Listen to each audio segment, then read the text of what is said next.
नमस्कार दोस्तों, एक नई वीडियो में आपका हार्दिक स्वागत है। तो दोस्तों, आज हम हिंदी कक्षा द्वितीय सत्र में इकाई नंबर 2 अनूठे इंसान, कक्षा 6, विषय हिंदी, सत्र द्वितीय, इकाई नंबर 2 अनूठे इंसान।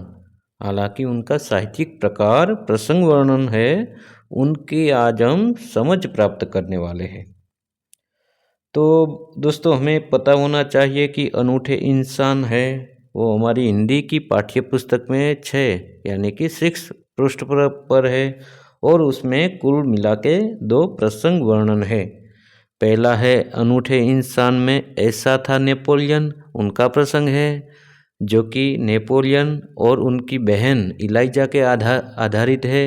और दूसरी प्रसंग कथा है वह सच्चा दान, जो कि केरल की एक लड़की 16 साल की एक कौमुदी नाम की एक लड़की है, उनके जीवन पर आधारित है।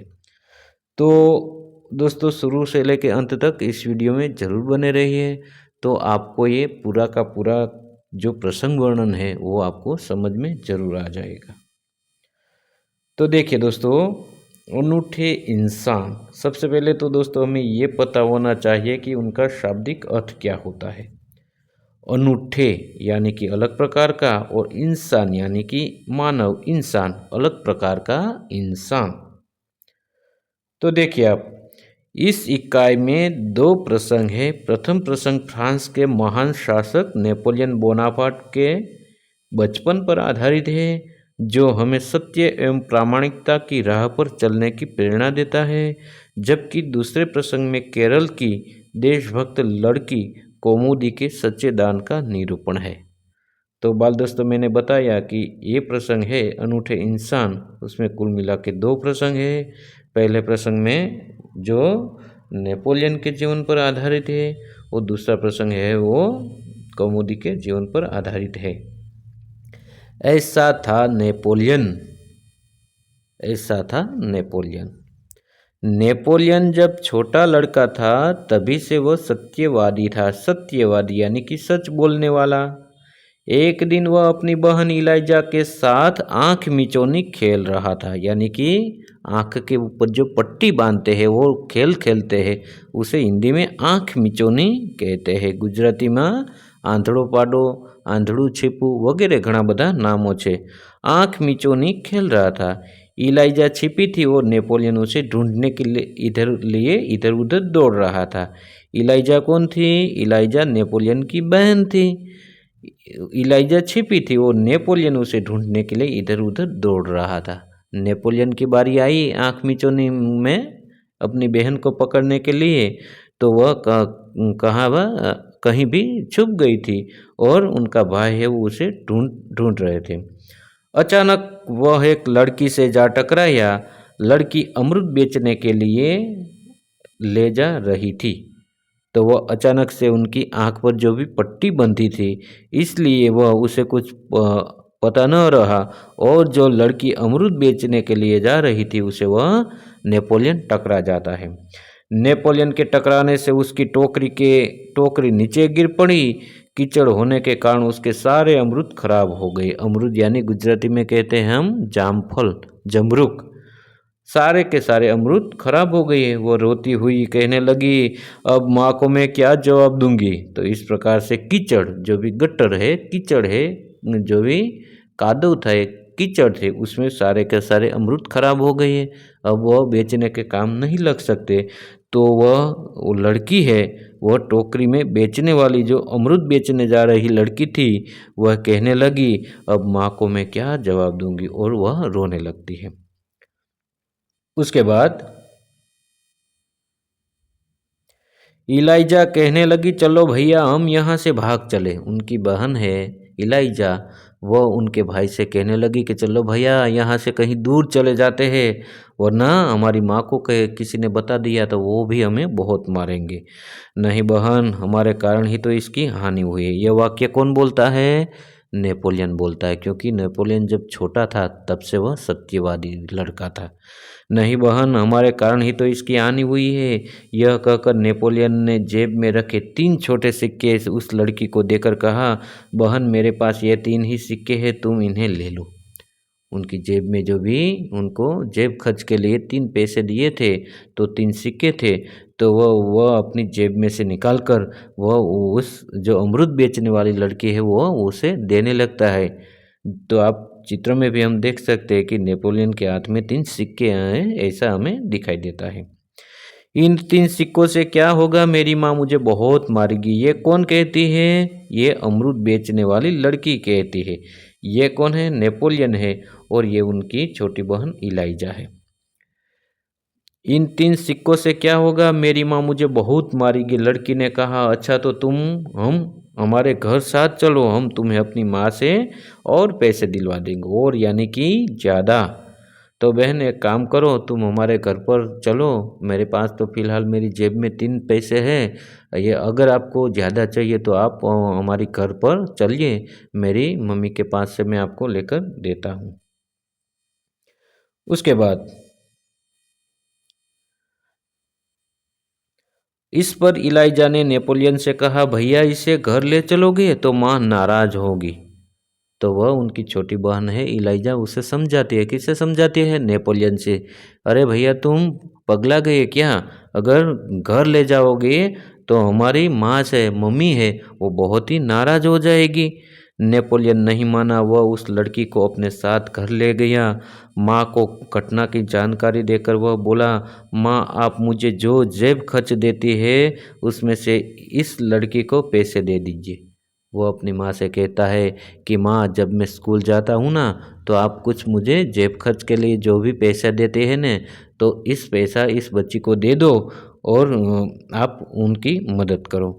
ठीक है, मैं तुम्हारी सच्चाई से खुश हूँ, मगर याद रखना अब तुम्हें 1 महीने तक जेब खर्च के लिए कुछ भी नहीं मिलेगा। माँ ने कहा कि बेटा मुझे तुम पर नाज है कि तुम सच बोल गए, सच्चाई से मैं खुश हूँ, लेकिन ये भी ध्यान रखना कि अब तुम जब स्कूल जाते हो तो जब जेब खर्च के लिए मैं जो भी पैसा देती हूँ वह अब 1 महीने तक तुम्हें नहीं मिलेगा। तो बच्चों हमें भी जब हम स्कूल जाते हैं तो हमारे माँ बाप 5-10 रुपये देते हैं ना, तो उसे हम क्या कहते हैं हिंदी में? जेब खर्च। जब भी रिसेस होती है उस वक्त हम कुछ भी खाने के लिए घर से थोड़े बहुत पैसे ले जाते हैं, उसे हम जेब खर्च कहते हैं। ठीक है माँ, नेपोलियन ने हंसते हुए कहा कि कोई बात नहीं मम्मी, मुझे मंजूर है ये।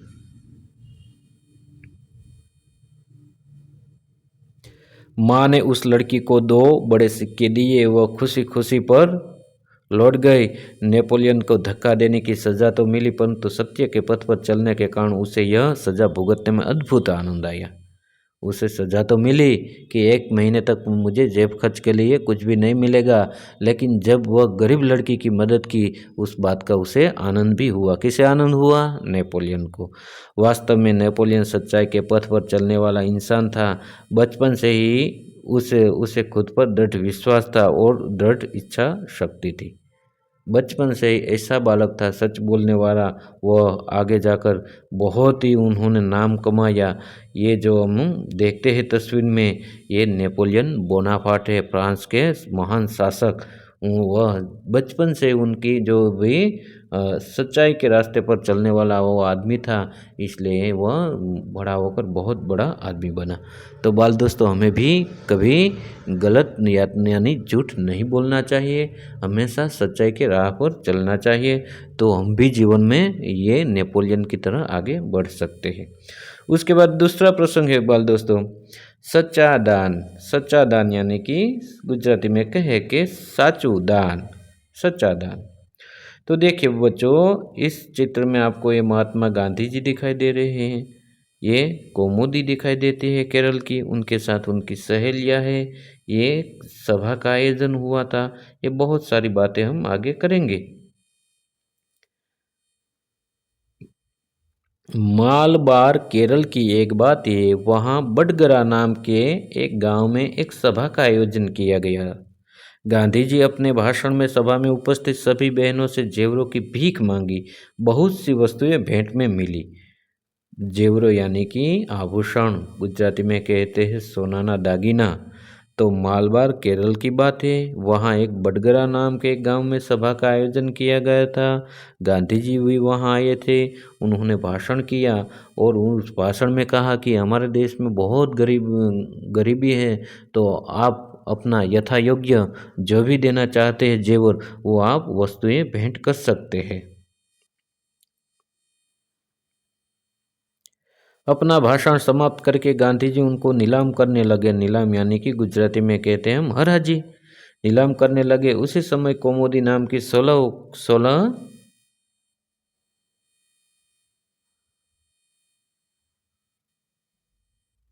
16 वर्ष की एक कन्या धीरे से मंच पर चढ़ाई। जहाँ सभा हुई थी वहाँ चढ़ाई सभा में उसने एक हाथ के सोने की चूड़ी उतारी और उससे गांधी जी को देते हुए बोली, क्या आप मुझे अपने हस्ताक्षर दोगे? हस्ताक्षर यानी सिग्नेचर, ऑटोग्राफ, सही। तो जैसे ही गांधी बापू का भाषण पूरा हुआ तो उस लड़की कोमोदी 16 साल की थी, केरल की। वह धीरे से मंच पर चढ़ी और एक हाथ की चूड़ी यानी कि गुजराती में कहते हैं बंगड़ी, चूड़ी उतारकर उन्होंने कहा कि क्या गांधी बापू आप मुझे अपने हस्ताक्षर यानी कि सही सिग्नेचर ऑटोग्राफ दे सकते हैं? गांधी जी हस्ताक्षर कर ही रहे थे कि उसने दूसरे हाथ की चूड़ी भी उतार दी। जिस प्रकार से गांधी जी हस्ताक्षर कर ही रहे थे तभी उसने दूसरे हाथ की चूड़ी भी उतार उतार दी। यह देखकर गांधी जी ने कहा, अरे पगली लड़की, दोनों चूड़ियाँ देने की जरूरत नहीं है, एक ही चूड़ी लेकर मैं तुम्हें अपने हस्ताक्षर दे दूंगा। वह कहते कि अरे पगली लड़की, तुम तो छोटी सी हो, पागल हो गई क्या?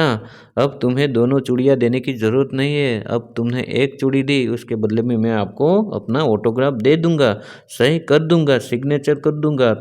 तुम्हें दोनों चूड़ियाँ देने की ज़रूरत नहीं है। इसके उत्तर में कौमुदी ने अपने गले का स्वर्ण हार उतार दिया। गले में पहना हुआ स्वर्ण यानी कि सोना, सोने का हार जो कौमुदी ने पहना था वो भी उतार दिया। गांधी जी ने पूछा, तुमने अपने माता पिता से आज्ञा ली है ना? गांधी बापू को संदेह हुआ कि ये लड़की कहीं पागल वागल तो नहीं है। ये 16 साल की जो कौमुदी है, उन्होंने जैसे ही कहा तो वह गले का स्वर्ण हार। तो दोस्तों हम देखते हैं कि गले का हार होता है कितना कीमती होता है। फिलहाल के समय में 1,30,000 रुपया 1 तोले का भाव हो गया है।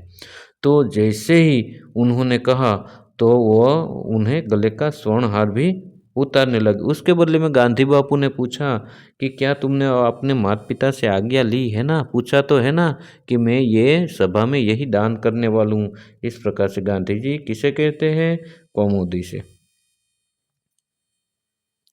बिना कोई उत्तर दिए उसने कानों में से रत्न जड़ित बूंदे भी निकाल दी। सोने की जो भी कान की बाली है, रत्न जड़ित बूंदे है, वो भी उन्हें उतार दी। गांधी जी ने पूछा, तुमने इन आभूषणों को देने के लिए अपने माता पिता से आज्ञा ली है ना? कौमुदी कुछ उत्तर देती इससे पहले ही किसी ने कहा, इसके पिता तो यही है ना, मानपत्रों की नीलामी में वही तो बोली लगवाकर आपकी मदद कर रहे। खुद कौमुदी के पिता है। वह जहाँ आयोजन हुआ था नीलामी का, वो उनके हेड थे। वो मानपत्रों की नीलामी कर रहे थे, इसलिए किसी ने उस सभा में से ये उत्तर दिया। अब गांधी जी ने कौमुदी से कहा, तुम्हें यह तो मालूम होगा कि ये गहने दे देने के बाद तुम फिर नए गहने नहीं बनवा सकोगी। बच्ची, तुम्हें पता तो है ना कि ये गहने बहुत ही कीमती है। एक बार तुमने दान कर दिए, उसके बाद ये गहने बनाना ये बस की बात नहीं है, ये तो तुम जानती हो ना। कौमुदी ने यह शब्द दृढ़तापूर्वक स्वीकार कर ली। गांधी जी ने हस्ताक्षर करने के बाद यह वाक्य लिख दिया, तुम्हारे इन आभूषणों की अपेक्षा त्याग ही सच्चा आभूषण है। उसके बाद आखिर में गांधी बापू ने यह वाक्य लिख दिया कि तुम्हारे इन आभूषणों, तुम ये जो सोना जवेरात है, उनके आभूषण है, गहने हैं, उनकी अपेक्षा तुम्हारा त्याग बहुत ही बड़ी बात होती है। दोस्तों, इतना बड़ा त्याग करने के लिए सच्चा आभूषण है तुम्हारा त्याग, है वो सच्चा आभूषण है। गांधी बापू खुद अपने हस्ताक्षर करके देते हैं। सच है, देश प्रेम से बढ़कर कुछ नहीं होता। और हाँ दोस्तों, सच है कि देश प्रेम से बढ़कर कुछ नहीं होता। उसके बाद दोस्तों शब्दार्थ होते हैं। शब्दार्थ यानी कि शब्द प्लस अर्थ, यानी कि कोई भी कठिन शब्द होता है तो उनका सही सही अर्थ होता है। तो देखिए आप उसमें सत्यवादी तो कि हमेशा सत्य बोलने वाला, अद्भुत यानी कि अनोखा, आँख मिचौनी लुका छिपी का खेल, अमरूद यानी कि जामफल गुजराती में, पथ यानी कि रास्ता, दृढ़ यानी कि मजबूत, निर्माता तो कि बनाने वाला, हस्ताक्षर यानी दस्तखत या तो सिग्नेचर सही, घटना प्रसंग, उपस्थित हाजिर वहाँ आए हुए, मानपत्र आदर से लिखा पत्र, आयोजन इंतजाम, आभूषण गहना, नीलामी बोली लगाकर बेचना, भाषण सभा के सामने बोलना, त्याग समर्पण। तो दोस्तों ये था आज का वीडियो। ये वीडियो आपको कैसा लगा? यदि आपको इस वीडियो अच्छा लगा तो वीडियो को एक लाइक कर देना, प्यारा सा कमेंट कर देना और अपने दोस्तों को भी ज़रूर शेयर करना। और हाँ दोस्तों, अभी तक आपने मेरी इस यूट्यूब चैनल सुरेश साहिब नाम के चैनल को सब्सक्राइब नहीं किया है तो प्लीज़ सब्सक्राइब भी ज़रूर कर देना, क्योंकि बच्चों इस चैनल में मैंने कक्षा 5वीं से लेकर 8वीं कक्षा के बच्चों के लिए गुजराती, हिंदी, संस्कृत के कोई पाठ की समझ हो, कविता की समझ हो, स्वाध्याय के प्रश्न के उत्तर हो, अभ्यास के प्रश्न के उत्तर हो, स्वाध्ययन पोथी सॉल्यूशन सभी मैंने इस चैनल में डाले हुए हैं। तो कृपया करके ज़रूर इस चैनल को सब्सक्राइब कर लेना। तो बाय बाय दोस्तों, मिलते हैं अगले वीडियो में। नमस्कार।